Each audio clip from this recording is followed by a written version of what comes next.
Hi guys! So today's video is going to be a bit old school.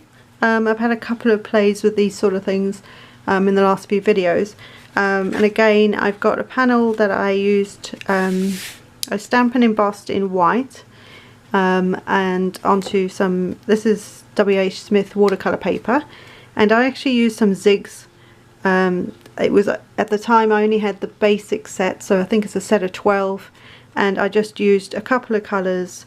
I think in fact I used 1, 2, 3, 4, 5 colours, 6 colours, sorry, because I also did a bit in the background, and I just used a watercolour pen. You can use a, you know, like an aqua marker kind of thing, or you can use a paintbrush and water, and I just used that to add the depth and that to it, and I thought it turned out quite cute. The definition with white embossing isn't as, I find, not as vibrant as if you'd black heat embossed, but it still looks really sweet, and I think it's also one of those sort of things that if you want something that's a softer look, then this is a good thing to do. And I actually cut this down. I had a spare piece of Pear Pizzazz, so I cut it down to 5.5 by 8.25. So when you fold it in half, you're folding at 4 1/8.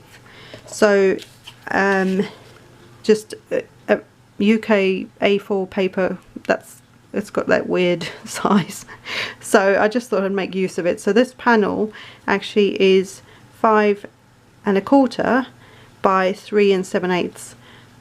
So it's still 1/4 inch smaller, but it just fits nicely on the front of that. So if you want to get more out of your A4 cardstock, but you like the American A2 size cards, then yeah, it will be slightly narrower. That sort of bothers me, but it's okay. I didn't want to waste the cardstock, so thought it was the right sort of size. So that's what that's going to be, and this is actually going to open this way for a change.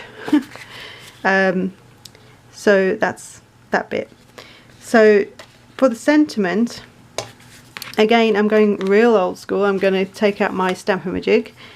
If you saw in the last video, unless I don't know what order I'm posting these in, so but either this one or the one after this one, the one before, the one after, I'm using a Stamp-A-Majig, and like I said in the previous one, I think it's handy to have this, and if you don't have any of the stamping platforms or you know, MISTI style tools, then I suggest getting one of these to start with, and then when your budget allows, to move on and get the other one as well.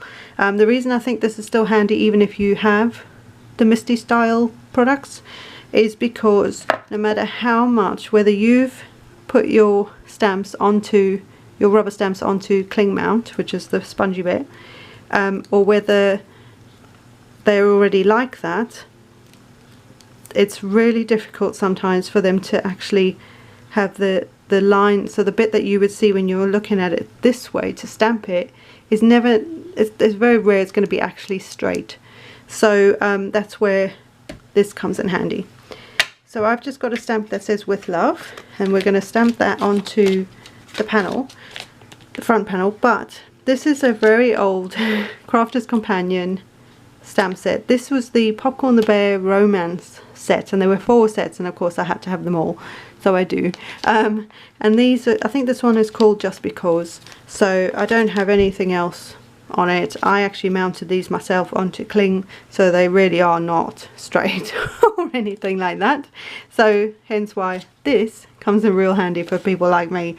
So, and I used the image from this, which is why I'm using the sentiment from it as well, because I thought that made sense. And a lot of people will have a stamp set that with sentiments and not know, you know, sometimes when you're brand new, you don't, you know, you can, if you've got a stamp set that has sentiments, use the whole thing.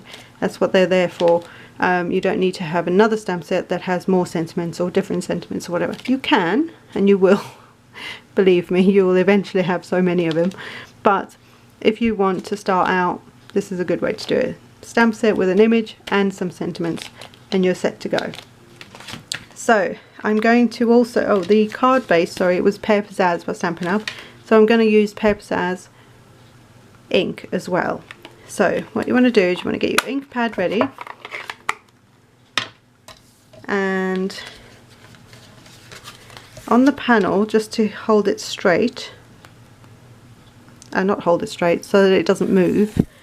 This is another old school kind of thing, because I don't want to ruin the front of this, because I've cut it how it's going to be on the card.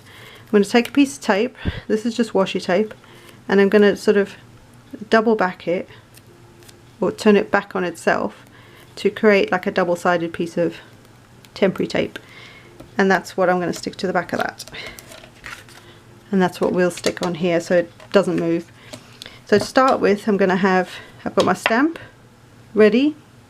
I've got my, I don't know if you can see that, my ink pad ready to go, and I have my Stamp-O-Majic. So you're going to pop there's a smooth and a rough side. You're going to pop the rough side up into the corner of the Stamp-O-Majic. You're going to take your block, stamp right side up. That will make a big difference. You're going to ink it, and you're going to put the corner of the block into the corner of the handle and just stamp it down. This is just your guide. This is like a template, if you like. So you're not going to take the stamp off. You're going to leave it where it is. You're going to then take your template, I guess, and with your panel in place, you're then going to line up, I'm still in there. You're going to line up the sentiment. So make sure your sentiment reads straight on your project, or whatever angle you want it. So I want it sort of straight. So it doesn't mean, for me, doesn't mean that this this plastic is going to be straight. 9 times out of 10 it's not. You'll be quite surprised. So I'm going to line that up. Then I'm going to take the corner, top corner, and put it back into the corner of the Stamp-O-Majic. This is also why you don't want this panel to move. I'm going to remove that plastic template, grab my stamp, not moving the handle, re-ink it right way up, and pop the corner of the block into the corner of the handle and stamp down. Once it's, you'll know, once it's hit the actual cardstock, you can take your handle off, because that's there as a guide. So that's that. Ink everywhere. And then I just carefully take this off. I don't need that anymore. And then you've got your stamp, your image, what's it called? Sentiment, hello, lined up as straight as you want it. I'm going to put it like that because I don't always line them up straight, even with a Stamp-O-Majic. So I think that's pretty good actually, it looks quite good. And the reason I chose the Pear Pizzazz is because Pear Pizzazz, or this will dry lighter, slightly lighter, is close a match to the green that I used in the zigs. I couldn't tell you what they are, but they were a basic set at that point. They were just the set of 12, like I said. So yeah, so now I'm just going to cover this with some tape. And because this is watercolor cardstock, I am going to put some extra on there just in case it warps slightly because of all the moisture that, you know, when I was actually making it. And then this should sit somewhat straight on there. And there you go. Very simple, oh sorry, very simple, very soft kind of card, and I think it just looks really sweet. So there you go. I don't know what else I can say on that. It's just a cute card. But yes, that's something I love doing. You guys know, I think I've mentioned in a few videos recently that I like to sort of stamp a whole bunch of images, use new or old products or whatever, just drag stuff out, shop your stash for things that maybe you've not used in a long time, and just play with them and see what happens. You don't have to make it into a project, it's just playtime. That's what we call it. We'll call it playtime.